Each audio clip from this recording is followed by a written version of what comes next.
So, I was looking through my collection of games, and I started to sift through my old PS1 games, remembering all the fun I had as a kid.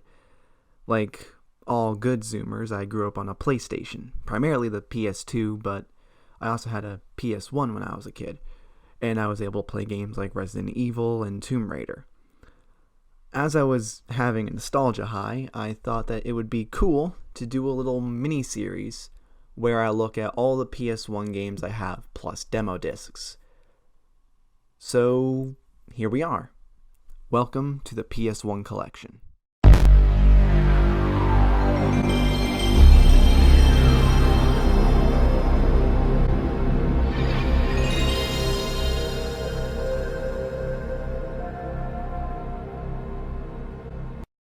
To kick off this new show, we're going to look at a forgotten game in a mostly forgotten franchise here in the West, Kagero Deception 2. Deception is a PlayStation franchise made by Tecmo about placing traps to kill people primarily in castle settings. The first game, Tecmo's Deception, was a first-person game where you used your demonic traps to kill invaders. The first game faced some backlash for its dark and demonic premise, while the sequel didn't, despite being much darker but not really demonic in any way. The first game was also rated T for some reason, while Deception 2 was rated M, and further Deception games as well. Deception 2 sold very well, even winning it an award from PlayStation Extreme magazine. Also, let's take a look at this box art real quick.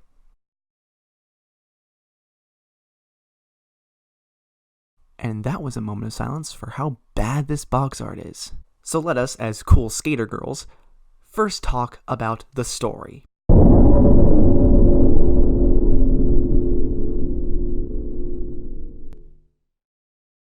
In the world of Kagero, there are two races, the primitive and flawed humans who make up 99% of all sentient life on Earth.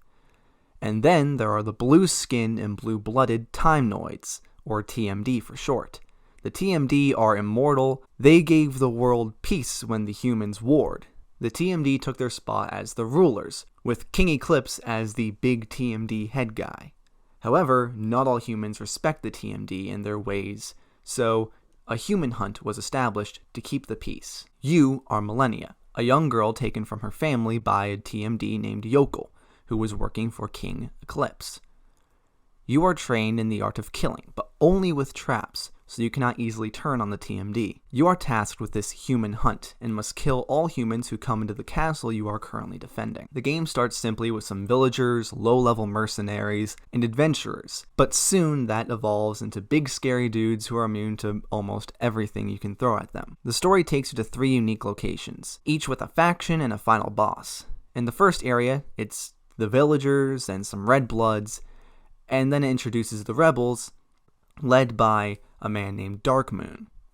The TMD castle, which is the second level, follows you fighting the rebels, eventually defeating Darkmoon, and then treasure hunters looking for the Grail. There is no Grail, instead there's a bomb rigged in a statue and you have to stop the bomb from going off. After that, you are sent to the TMD Holy Ruins, where treasure hunters are again looking for the Grail, the Red Bloods, including their leader, and then the TMD themselves. And the game caps off with a final level back in the first area for you to fight the final boss. The story has many twists and turns and gets pretty emotional towards the end, making your final kills so much more satisfying. There are multiple endings which are based on who you kill and how many people you kill. Like moments where people will start to run away. As long as you don't kill them, you could net yourself a better ending. Endings are also determined by how you respond to people in the conversations, of which there are a few. Now, let's talk about the best part of this game, the gameplay.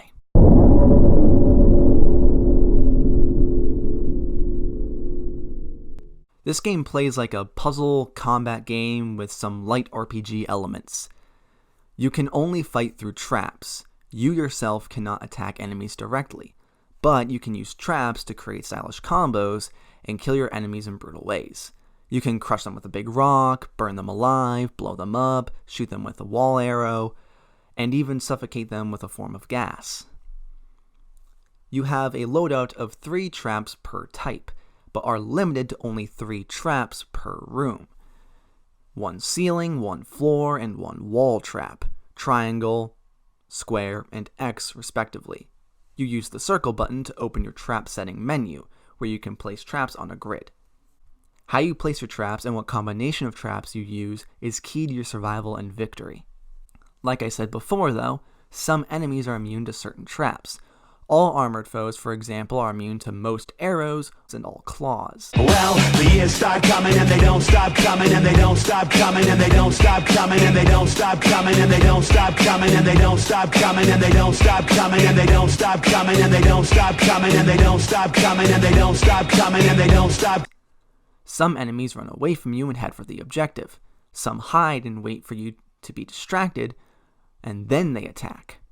Some have ranged attacks, some chase you relentlessly. All enemies slow down and lose their defenses when close to death. Sometimes foes will try to run away and leave the level, and you can kill them or let them leave, determining what ending you get. The more you kill, the more arc you get. The more arc you get, the more traps you can make. The more traps you make, the more options you will have for more traps to make. You can save, craft, view your map, and read enemy bios in the prep menu before each level. The game isn't very hard as long as you know what you're doing, although with the wonky controls, you can wind up getting stuck and getting killed very easily, especially in smaller, more confined spaces, since this game runs on tank controls. You can strafe with the shoulder buttons. Pressing them both down will turn the camera quickly. Pressing the bottom left bumper will immediately turn the camera over to whatever enemy is closest to you. Pressing the bottom right bumper will activate a free camera, which you can use with the D-pad. And of course, you already know what traps are used for. Pressing start brings up the pause menu. Pressing select brings up the sub menu where you can leave the game or retry a level or return to the preparation menu.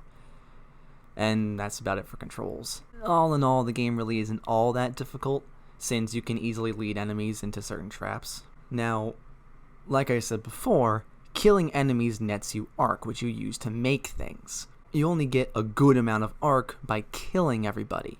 So if you're going for the good ending, you have to kill fewer people, which might make the game harder at times. Which is why most people probably get the worst or a bad ending, since they're trying to kill as many people as possible. Now, let's talk about graphics and art style and sound design.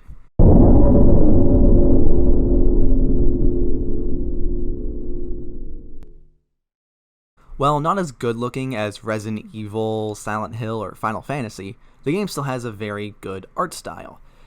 It looks very distinct and has some great designs for its characters and its locations. Millennia especially. She's got a nice design, I'll say that much. Locations also look very unique, and never similar to the last. The same goes for the rooms in each area, with the exception of the 2 swinging blade rooms in the final area of the game. However, the body movements aren't expressive enough in cutscenes, and usually it's just characters moving their heads, and sometimes just a loop of an animation, so you don't really quite get a feel for the character's emotions. You kind of have to imagine it.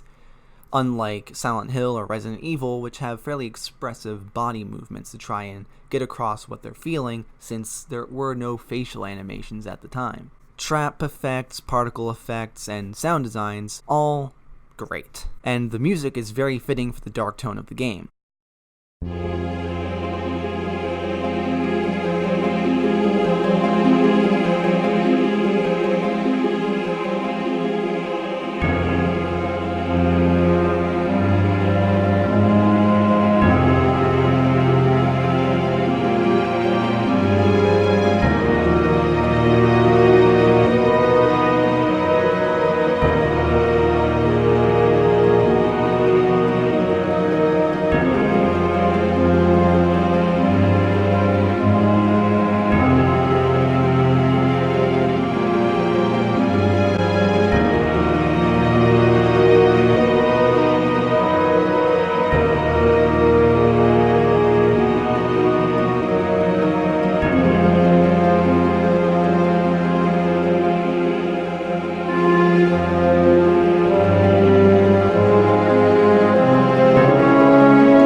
text is also nice and big, so no need to worry about not being able to read the text on screen.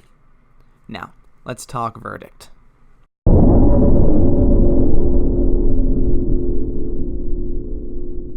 Overall, I really enjoyed playing this again. I always wind up thinking about the first area and how dark this game was when I was a kid. It always stood out to me as this really dark PS1 game I played but never beat when I was younger. And after finally beating it, it definitely still holds up as a very dark, very fun PS1 game. So yeah, absolutely holds up. Go play it.